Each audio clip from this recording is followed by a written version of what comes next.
Saya mau bertanya, Jumat lalu kejadian di masjid kami, itu ada seorang khatib, beliau sedang khutbah, tapi dia di tengah khutbahnya menegur seorang anak-anak dengan nada keras.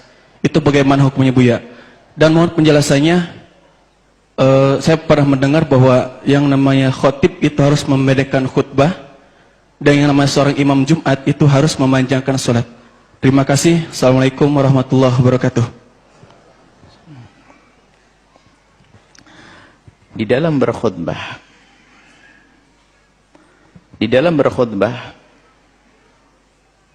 ini ada syarat.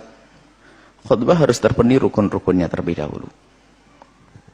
Dalam mazhab Imam Syafi'i, para khatib, tolong perhatikan para khatib, sempurnakan rukun-rukun terpentingnya dulu. Yang pertama adalah dia membaca alhamdulillah. Tok, sudah sah.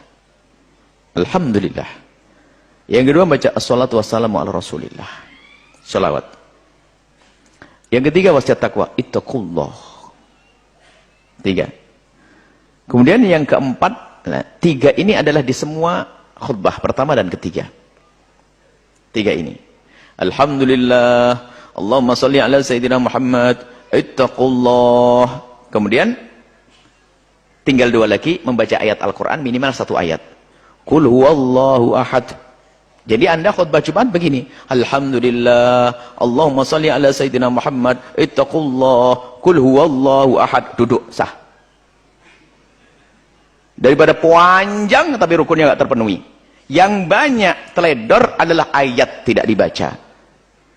Setelah khutbah panjang tiba-tiba langsung barakallahu ya lakum fil. Mana ayatnya enggak dibaca? Ini kami tegur kami. Dalam mazhab Syafi'i enggak sah. Ada orang khutbah panjang. Khutbah panjang setelah kita barakallahu li wa lakum fil Qur'anil azim. Itu kan doa setelah baca Al-Qur'an itu. Organnya ada dibaca. Maka dalam mazhab Syafi'i tidak sah. Kemudian khutbah yang kedua biasanya Qur'annya tidak ada, tetap alhamdulillah.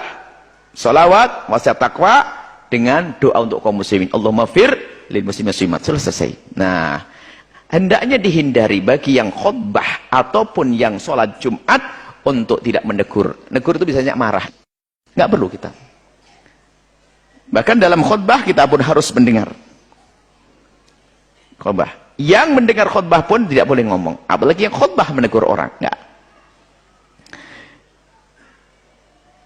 Cuman kalau nggak ada kisah yang bertanya, ada orang yang memerlukan, misalnya menegur orang yang mau lagi khutbah kan di atas mimbar. Ada orang buta mau nyebut, mau kejebur lubang kalian. Ma'asyilamu'rahimahkumullah. Bapak, nah ini boleh. Ini ada darurat hajat. Kalau tidak kecebur ya nanti. Baik. Jadi ada hajat. Dan kisah diskusi. Makanya kalau ada orang ngomong dalam khutbah. Ada orang ngomong dalam khutbah. Tidak dosa menurut madhab Imam Syafi'i. Tidak dosa menurut madhab Imam Syafi'i. Akan tapi menghilangkan pahala Jumat. Tidak dosa menurut mazhab kita. Kalau Anda ngomong tidak dosa, tapi menghilangkan pahala Jumat.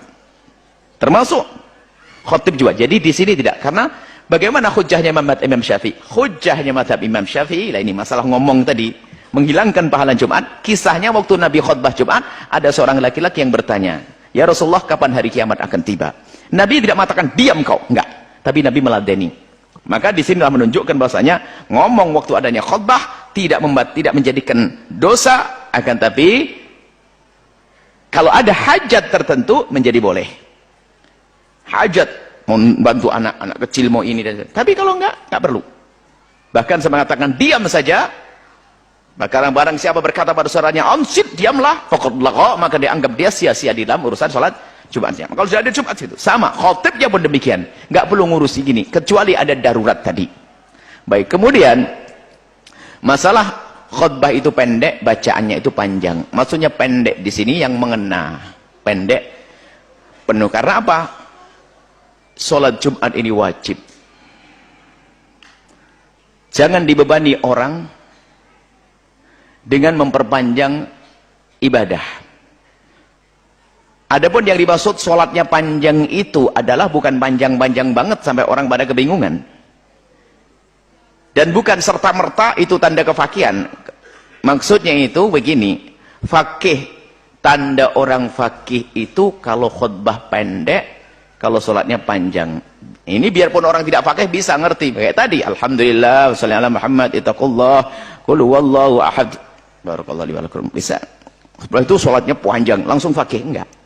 Bukan begitu. Maksudnya, di sini adalah peringatan bagi kita, khutbah itu jangan kemana-mana. Yang ringkas, praktis mengarah. Jangan bicara tentang pilpres, pemilihan bupati, gelantur kesana kemari, enggak. Yang ringkas dan banyaklah bicara tentang akhirat. To the point, selesai pendek. Itulah. Atau untuk menyejukkan, pokoknya menyejukkan. Ada seorang khutbah itu ngobrol, kayak ceramah biasa. Makanya khutbah itu agak kencang, selesai, pendek.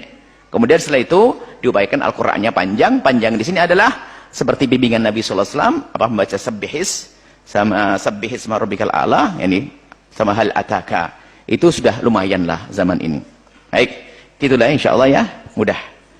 Jadi jangan ngomong, jangan negur orang kecuali darurat.